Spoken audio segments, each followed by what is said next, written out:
problema honetan datuak ondo ordenatuta jartzea oso importantea da.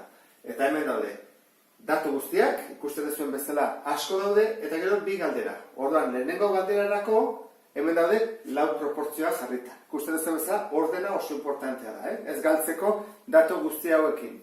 Orduan, hau da, lehenengo proportzioa.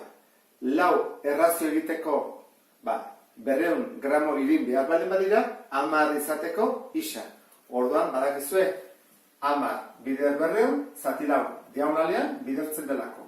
Orduan, isa berdin, 200 bider 10, zati lau. Orduan, hau da, 2000 zati lau, 500.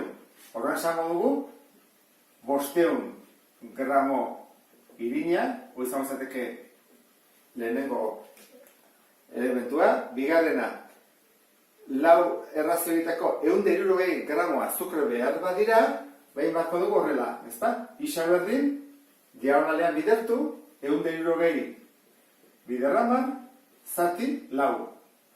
Orduan, izango zateke 1600 zati lau, eta zatiketa tartzen baldin bada, egingo dugu 200, ezta?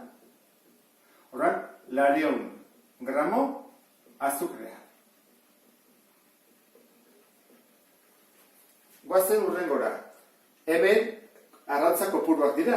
Orduan, ikusiko dugu nola gertatzen den. Ze arrautzako osoak izaten dira. Orduan ningo dezagun. Isa berdin, 3 biderramar, zati lau. 30 zati lau, oida 7 terdi. Bueno, kaso honetan egin beharko genuke, 7 arrautza eta 8 garrena, bitan banatu, ez da gutxi gora bera, eta 10 errazioa lortzeko, ez da? Jarriko dugu orduan, 7 arrautza eta erdi,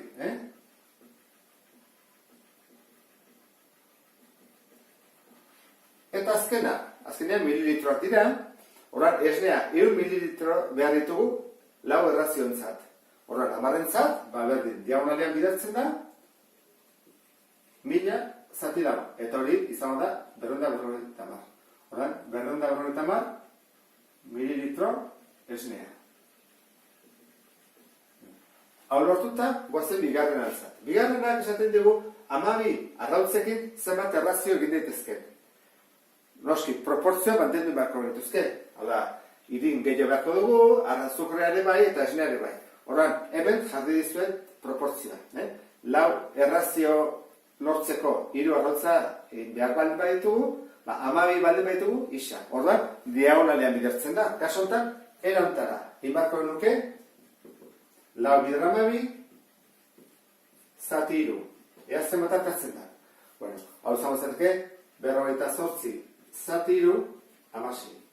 Beste aukera bat ere badago egiteko hau, Izango ezake, nik jarriko badut, lau zati isa, berdin, 3 zati 12, hau delako bat eta hau delako besteak, ikusten duzun bezala.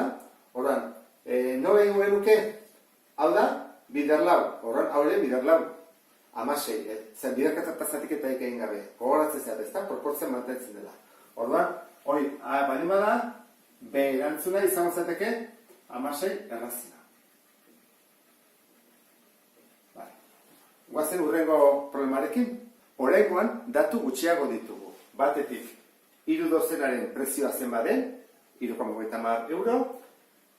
Bestetik, 8 dozena zenbat balio duen galdetzen digute, eta azkenik 4 arrautzen prezioa. Horregatik, hemen jartzerakoan proportzioak ditugu. Batetik, dozena kopurua bere prezioarekin, A galdera delako, eta B galderan da arrautzan prezioa. Orduan, arrautza kopurua eta prezioa jarri behar dugu. Orduan, goiko argi dago, 3,50, orduan galdetzen digute. Eta 8 dozenak zenbat? Isa. Zeiten dugu? Bidertzen dugu diagonalean, orduan izango zateke 8 bider 3,50 eta zatitu behar dugu 3. Orduan, 8 bider 3,50 izango ditzake, jarriko dugu horrela, 24, 26.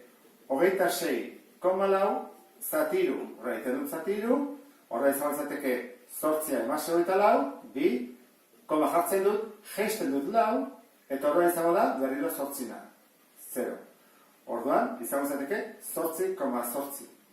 Orduan, prezioa, jarriko torrela, ketuko ditor, erantzule izan bezateke 8,8 euro. Hoi lehenengoarentzat. Bigarrenarentzat, jakin badugu arrautzako puruak eta prezioa erlazionatzeko zein den proportzioa. Orduan, gudakigu, 3 dozenak zenbat balio duen. Orduan, egin dezakeguna da, aukera bat, dozena batek zenbat balio duen, hemen zenbaki sinpleagoa jartzeko.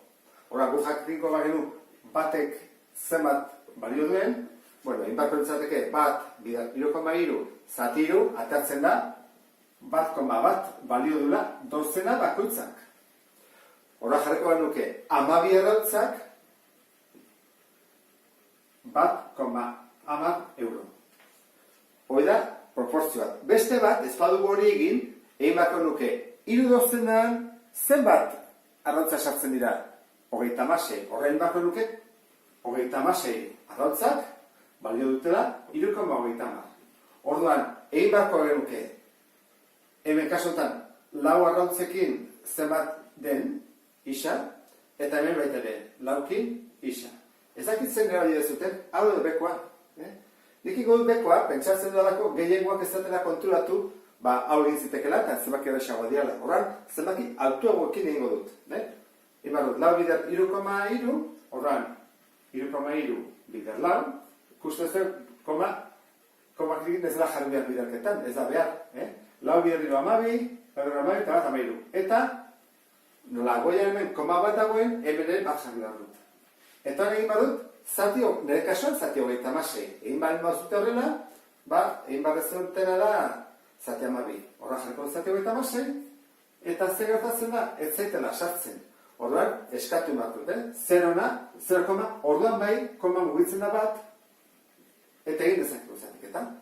Zenbana, 3, 6 bider 3, 18, 22, 4, eta 2 bururako. 3 bider 3, 9, eta 2, 11. 13, 2. Orain, jetxi badut, 0a. Jetxi dut 0a, zenbana, 6.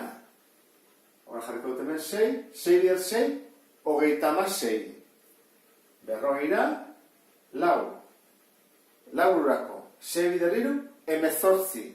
Eta 4, 22, 24, 2, eta berriro gertatzen da, berrogei, horren da, 6, 6, 6, infinito arte. Bueno, kaso honetan, guk ezin dugu jarri 0,3 eta gero txapel bat periodokoa dela esanez. Egin behar duguna da, koma eta gero, 2 amartat bakarrik utzi. Horren, zer jarri behar dugu? 0,36 edo 0,37. Gogorratzen zaten bezala, urrengoa kentzen 5 edo handiago delako, hau bat gehiago da. Horren jarri beharko dugu 0,37 euro. Ezta? A eta B galderak. Hori dira bi erantzunak. Beste bat arte, agur.